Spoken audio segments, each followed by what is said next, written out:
Seafood. Feehan Stakes, you win and you're in the best 2 minutes of sport in the Cox Plate. Horse number 1 is Best of Days for James Cummings and Brett Preble. He's a big price today. He's second up from a spell.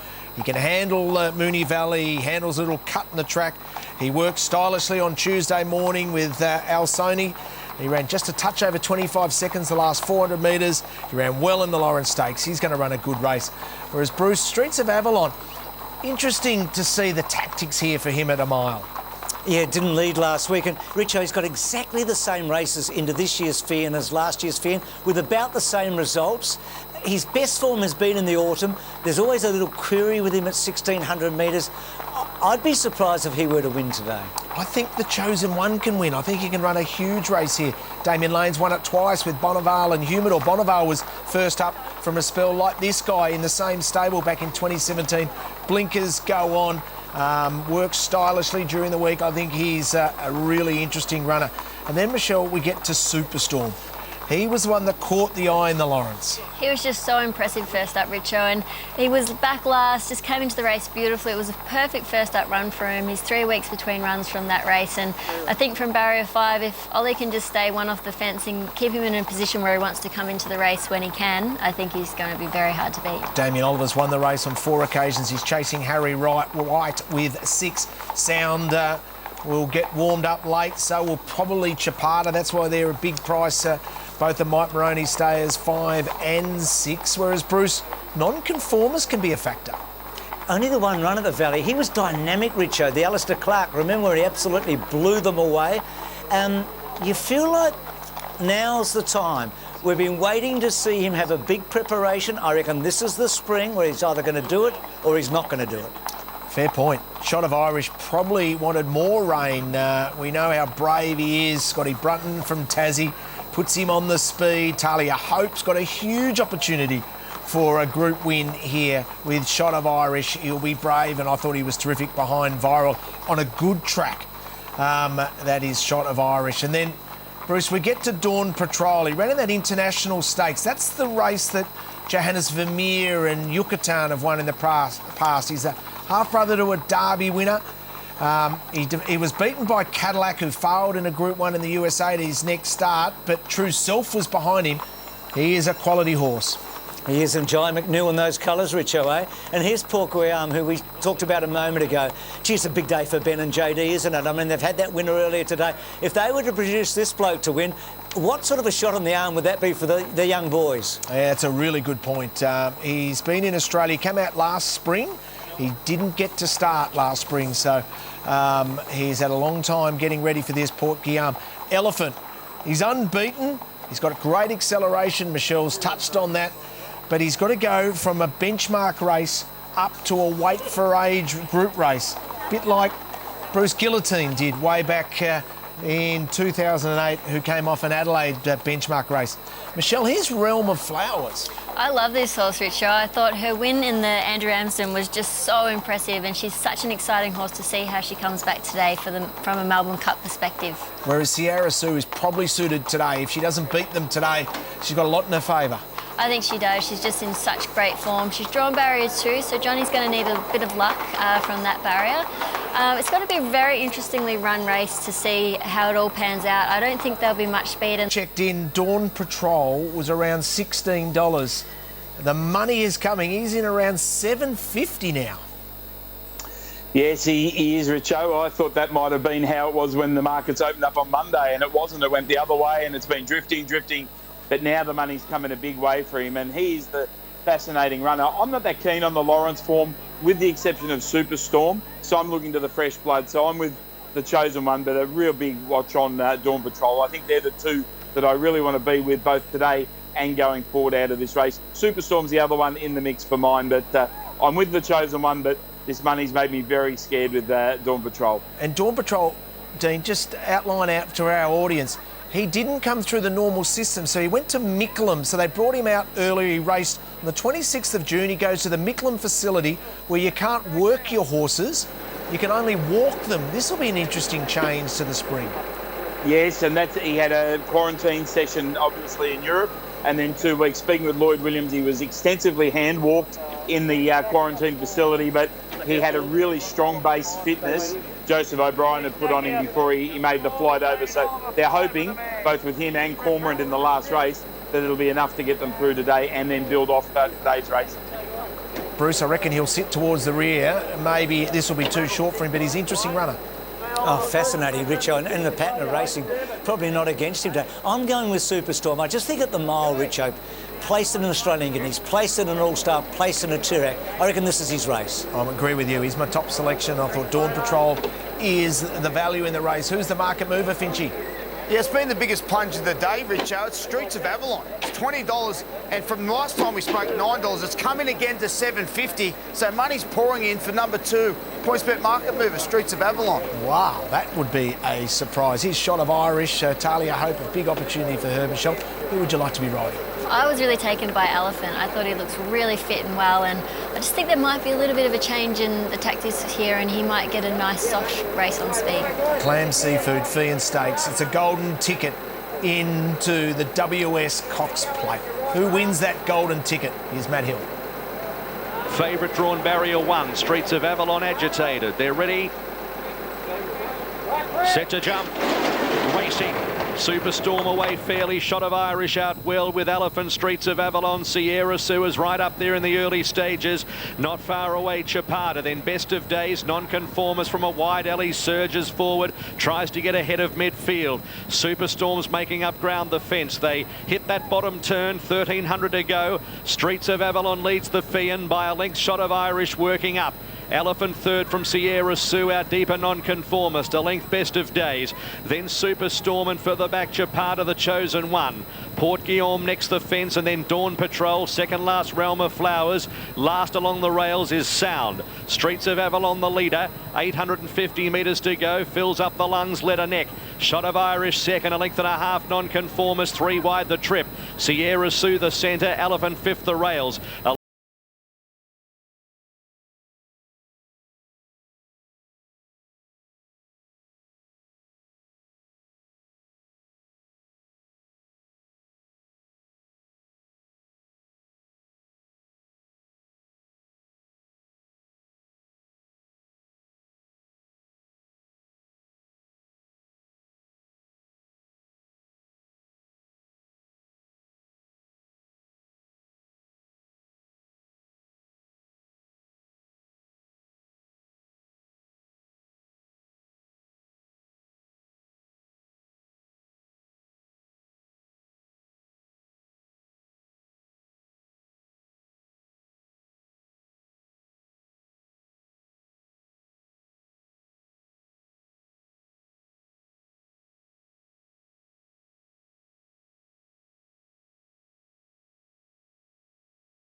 Then came Port Guillaume, Dawn Patrol. Their heads have hit it together. Superstorm will just win. Nails them right on.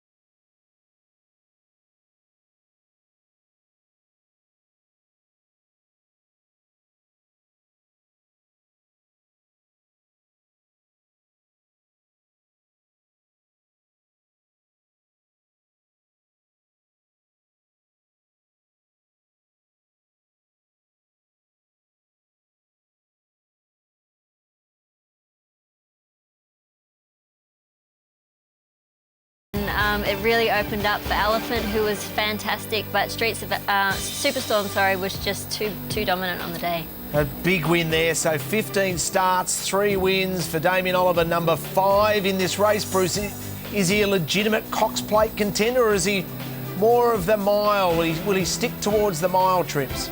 I think he's a miler, Richo, but look, Bob Peters will have a much better handle on it than I would, but I feel like he's a miler. I love him in fast run miles. Look, I'm thinking if I've got a Cox Plate contender, unless I'm really good, I'm going to avoid Zaki and Very Elegant. and those horses that come from overseas. I'm going to go somewhere else, and for me, he's a miler. He'd be a big chance in a Toorak. He was placed in it last year. Why not go there? They're all worth $1 million now, aren't they? That's a really good point, Katie. He doesn't look to be a pure 2,000 metre horse in the Zaki sort of style. I agree 100% with Bruce and yourself, Richo. He's, I'm just getting over Ollie. He's just a master, isn't he? He just, you know, he just bided his time. He didn't mind. The fence was off to everyone else, but he said, I'll take it. And Luke Curry just going down the narrowest of margins. If he didn't come off the fence, he would have won, I'd imagine. And Sierra Sue was unlucky behind them. And let's hear from the winning trainer and Danny O'Brien. Danny, well done. Brandishing a pretty important piece of merchandise there. Free entry, as you know, for winning the Feehan into the Cox Plate. Just dissect Damien Oliver's steer there. Absolutely masterful performance to push Superstorm along the fence. Yeah, look, it was always going to be a bit of a difficult map for him. You know, we haven't got much gate speed, albeit he took a more prominent position today, but you definitely would have preferred to be 3 wide, peeling and getting momentum, particularly on a horse like Superstorm that builds so much through his finish. So, yeah, he had nowhere to go, and as they straightened, he's gone back to the fence, which hasn't been the place all day, and he's still been able to lift him and just get there on the line. And that boosts the performance somewhat, doesn't it? I think so. I don't think there was much in his favour today, and he's still got there. And you know, he's second up still from nearly a year off. So, yeah, the win was full of merit. He's a horse that's always raced at the top level, and yeah, he hadn't won for a while, so it's great to get back winning with him. What sort of confidence did you come away earlier in the week after he'd had a chance to gallop here? We're very pleased with him. I have been from the moment he came over from WA. He came to us in terrific shape, and it's been pretty straightforward preparation for him. Yeah, we knew there would be good improvement from his first up to today, and yeah, we were confident the horse would run well, but as I said, it just always looked like it was going to be complicated and going to need a D. Oliver special. And his best has been at the mile so far, those placings in the All-Star Mile, Australian Guineas and the Toorak as well. What's the pathway here, and are all roads leading to a Cox Plate, or are there other options on the table? Oh, look, I expect Bob Peters will decide where he thinks the horse would be best placed next. We really wanted to see how he went in the early part of the spring. I suspect the Underwood probably looks the logical next run for him in 3 weeks' time to the 1800. I think big track like Sandown will suit too. And yeah, it's only going to get harder. There's a lot of really nice horses going around in Sydney there today. So we're pleased to get on the board today, and looking forward to the rest of the spring with him. Yeah, well done, Danny. So Danny O'Brien there with a terrific performance, and Superstorm, well, Michelle might be hard to beat for the ride of the day. Little D. Oliver special there. I think he was a bit lucky, Richo. Who is the ride of the day for you? I was with Alana Kelly. I thought that was a brilliant ride on De Graves. She really handled the pressure well riding for Loeb Williams. She just guided this horse in beautifully to a one-off position, and then you see her here, she just gets the horse nice and balanced, waits for the run to appear, and then what I thought was the most impressive of this ride was her pulling the whip into the left hand. Like, she's a young rider riding against the best riders, and to be confident enough to do that, I thought that was just really impressive. She's a confident young lady. You just shared the jockey's room with her earlier on today. She's minimal fuss, isn't she? Yeah, she is. She just goes about her business. You know, she doesn't waste any time mucking around. She's just straight there for her business, and she's just really impressing me the way she's progressing through her riding ranks, and she's stepping up to the plate. So she's an exciting young rider for the future, that's for sure. You're advising James McDonald. Zaki, you're very elegant. I've given you plenty of think time. Well, over a mile in 2 weeks' time, what do you do? I'm with Bruce. I think basically he looks unbeatable, and I think, you know, he'd had the sit off her and probably be too dominant for her. But for James, it's a really important decision with Chris Waller, and for Very Elegant. You know, the owners have been loyal to James with her, and they've got a huge association, the team. So I don't know whether he just has to let this one go if Zaki's going to be too good and, you know, misses out on a huge win. But I think he's got to think of it as a business decision going forward. So that's my take on it, but it'd be very hard to swallow at the same time. That would be tough. That's great insight. The business might end up holding sway there. Shell, as always, mate, thanks for coming in and joining, especially after training and riding today. Great to be here. Thanks for having me, Richo. Brilliant to have Michelle Payne, part of our big team as we lead up to these incredible race meetings still to come. Next week, Run of the Rose and the Mackay Divas. So Run of the Rose, normally, of course, at Rose Hill, but moved to Kembla Grange. We can't race at Rose Hill due to COVID reasons. And then the Mackay Diva, a Group 1 race over the mile at Flemington. 11 Saturdays, 15 Group 1s. We build up towards the Caulfield Cup. There's Very Elegant. What will Classique Legend do in the Everest trying to defend its crown? The Cox Plate with Sir Dragonet was so superb last year, and the Golden Eagle on that wet track with Colette winning. Who will be the winners this year? So we are going to be building up to a huge week next week. Stay with